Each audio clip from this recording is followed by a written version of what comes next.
through just two stories, the Israelites crossing the Red Sea and Daniel in the lion's den, we see God's mighty hand at work, providing a way out when there seemed to be no way. And through a third story, which is my personal experience this past week, all these accounts will remind us to trust in God's power, stand firm in our faith, and seek his presence in every circumstance. So, depending on where you are, good morning, good afternoon, or good evening, everyone. As hinted earlier, today we are going to look at the awe-inspiring truth of God's miraculous deliverance and how his divine power rescues us even from the most impossible situations. And what that ends up doing is that it transforms and strengthens our faith.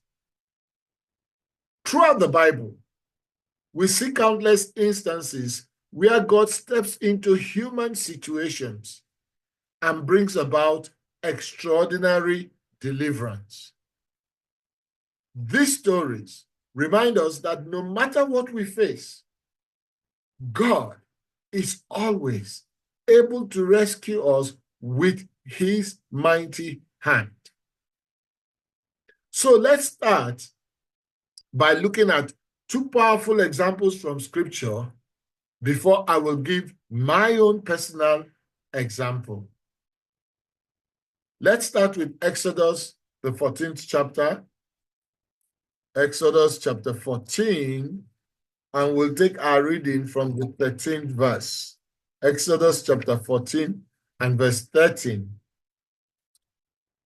Moses answered the people, "Do not be afraid. Stand firm, and you will see the deliverance the Lord, the Eternal, will bring you today. The Egyptians you see today, you will never see again. The Eternal will fight for you. You need only to be still." Brethren, the context of this scripture is when the Israelites were trapped between the Red Sea and the Egyptian army. Of course, it seemed like an impossible situation. It looked like there was no way out. They were trapped. I'm sure some of us have heard the saying, between the deep blue sea and the devil. Or, as Americans would say, between the rock and a hard place. They found themselves in that situation. So what happened? God instructed Moses to stretch out his hand over the sea, and he miraculously parted the waters, thus enabling the children of Israel to cross on dry ground. And the pursuing Egyptians who followed them, who still were pursuing them in these parted seas, were swept away by the returning waters. I like the way Hollywood depicted that. If you've ever looked at that movie, I think it's titled Moses, and the way they made the waters roll for the children of Israel to pass by. And then as the Egyptians turned around and they saw them going, and Pharaoh, who was charging and leading, said, "Go," and they all swept in, only to be covered by the waters. Brethren, what is the lesson here? When we face seemingly insurmountable obstacles,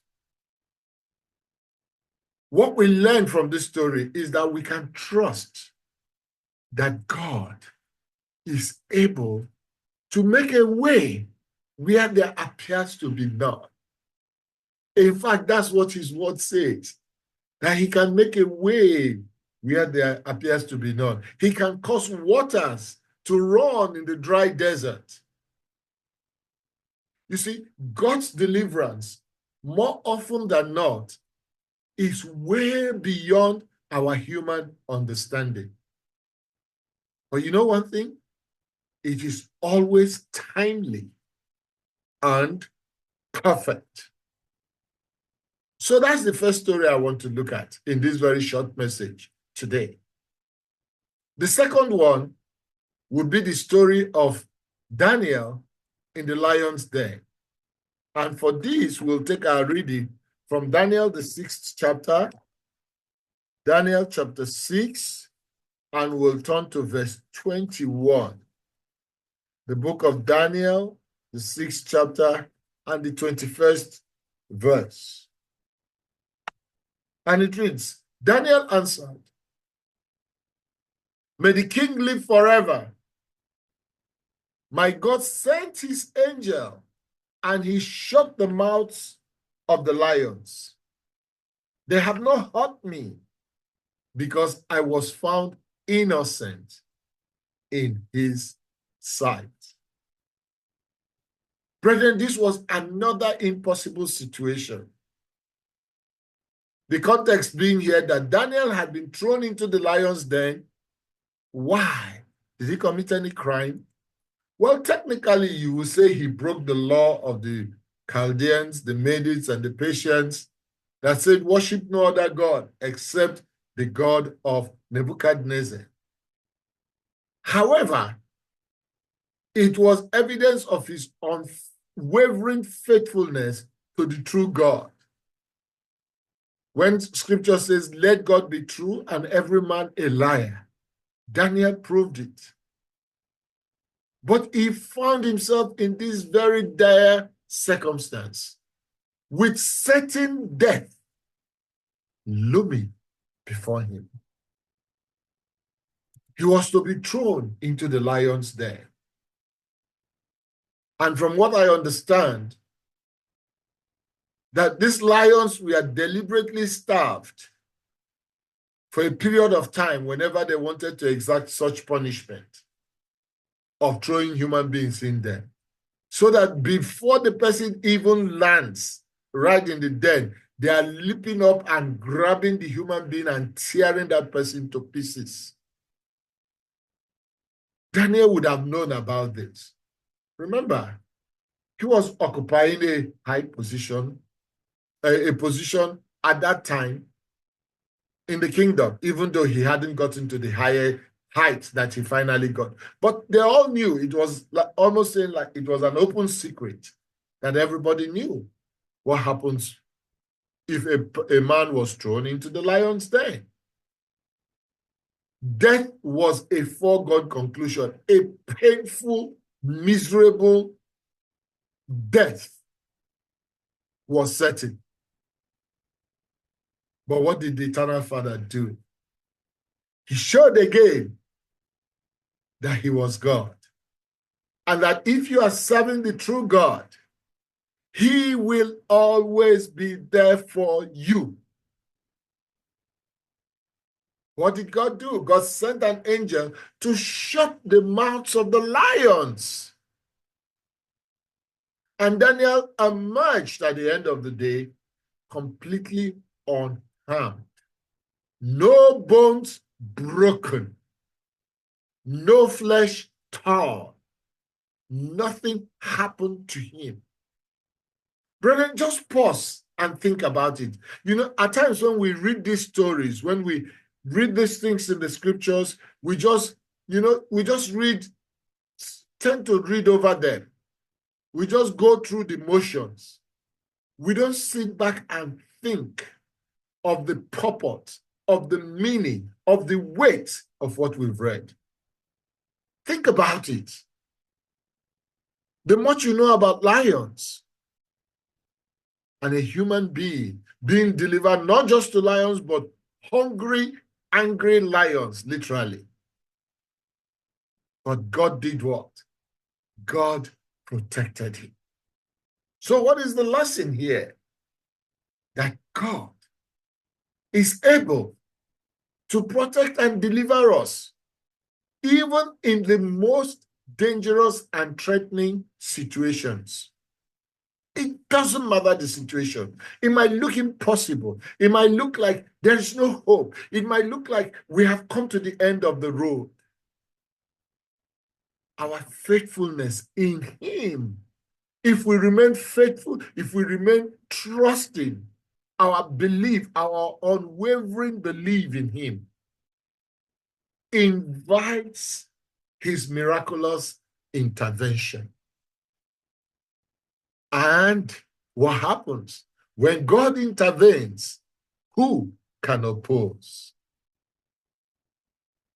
So, how do we apply these two stories? Before we get to the third story, where you see why I've set up these two stories, we are just being reminded, brethren, first, to trust in God's power. That just as God delivered the Israelites and delivered Daniel, he is able to deliver you. He is able to deliver me from any situation we face or find ourselves. All we have to do, brethren, is to trust in his power and his timing. Now, what is the third story? And that is my story. February 2, 2025, Sunday, right round about 9 a.m., I step out to take my usual morning walk to try to accomplish 4 miles right here in Abuja, Nigeria, where I am visiting. And I'm about crossing a major road to go to the other side so that I can get onto the sidewalk and walk down to accomplish my goal. I had scanned my left side of the road. Of course, there was no vehicle coming from the right.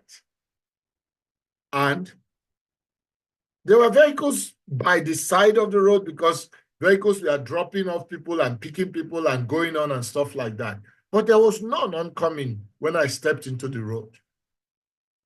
And before I could say Jack Robinson, I was hit by this vehicle that apparently was parked there or had just dropped off somebody and headed into the road without even looking.